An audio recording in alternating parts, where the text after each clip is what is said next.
கிறிஸ்துவுக்குள் பிரியமான சகோதர சகோதரிகளே, இயேசு கிறிஸ்துவின் நாமத்தில் உங்கள் அனைவருக்கும் என் அன்பின் வாழ்த்துக்கள். கடந்த ஜனவரி மாதம் முழுவதும் நம்மை கண்ணின் மணி போல் பாதுகாத்து சுகபலன் ஜீவன் தந்து வழிநடத்திய தேவனுக்கு நாம் நன்றி செலுத்துவோம்.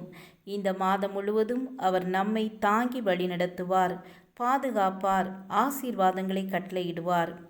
இன்றைய நாளுக்கான வேத வசனம் மத்தேயு எழுதின சுவிசேஷம் 21ஆம் அதிகாரம் 22ஆம் வசனம். மேலும் நீங்கள் விசுவாசம் உள்ளவர்களாய் ஜெபத்திலே எவைகளை கேட்பீர்களோ அவைகளையெல்லாம் பெறுவீர்கள் என்றார். ஒரு வல்லரசு நாடு தன்னை விட பல மடங்கு சிறிய அண்டை நாட்டுக்கு படையெடுத்து சென்று பல முறை தோல்வியை தழுவியது. இறுதியில் அந்த தோல்விக்கான காரணம் அந்த இரண்டு நாட்டுக்கும் இடையே உள்ள ஒரு தொங்கு பாலம் என்று மன்னன் கண்டுகொண்டான்.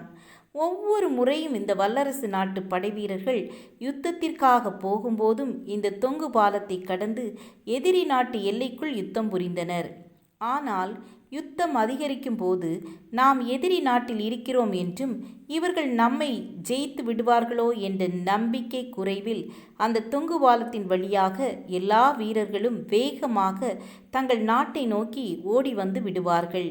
இதனை அறிந்த மன்னன் அந்த தொங்கு பாலத்தை யுத்த வீரர்கள் எதிரி நாட்டு எல்லைக்குள் சென்ற பின்பு உடைக்க சொன்னார். விளைவு, இனி நாடு திரும்ப முடியாது என்ற நிலையில் அந்த போரில் மாபெரும் வெற்றியை அந்த படையினர் கண்டனர்.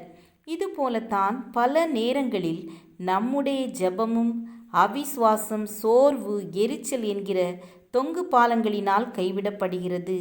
இயேசுவிடம் சுகம் வேண்டி வந்த பெரும்பாடுள்ள ஒரு பெண் இயேசுவை நெருங்க முடியாமல் ஜன கூட்டத்தினால் என்ன செய்வது என்று அறியாமல் விசுவாசத்தோடு இயேசுவின் வஸ்திரத்தின் ஓரத்தை தொட்டால் போதும் என்கிற அந்த விசுவாச ஜெபம் இயேசுவின் வல்லமையை காண பண்ணினது. எனவே இன்று முதல் இப்படிப்பட்ட தொங்கு பாலங்களை நம்முடைய ஜெப வாழ்விலிருந்து எடுத்து போடுவோம். ஆம், எனக்கு அன்பானவர்களே, விசுவாசம் உள்ள ஜெபம் பிணியாளிகளை இரட்சிக்கும்.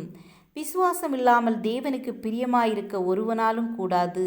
நமது ஜெபம் கேட்கப்பட வேண்டுமென்றால் அதற்கு இன்றியமையாத தேவை விசுவாசமே. அதை இயேசுவானவர் தமது சீசர்களுக்கு கற்றுக் கொடுக்கிறார். ஒவ்வொரு முறை இயேசு கிறிஸ்து சுகம் கொடுக்கும் போதும் மனிதர்களிடம் விசுவாசத்தை எதிர்பார்ப்பதை வேதத்தில் வாசிக்கிறோம். கர்த்தர் தாமே நம் விசுவாசத்தை பெருக செய்வாராக. ஜெபம் செய்வோம். அன்புள்ள இயேசப்பா, கடந்த மாதம் முழுவதும் எங்களை கண்ணின் மணி போல பாதுகாத்து வழிநடத்தினீங்க. அதற்காக உமக்கு கோடான கோடி நன்றி செலுத்துகிறோம். இந்த மாதத்திலும் கர்த்தருடைய கிருபை எங்கள் ஒவ்வொருவரையும் தாங்கி வழிநடத்தட்டும். எங்களுக்கு வேண்டிய சுகம், பலன், ஜீவன் தந்து எங்களை வழிநடத்தும்படியாக ஜெபிக்கிறோம்.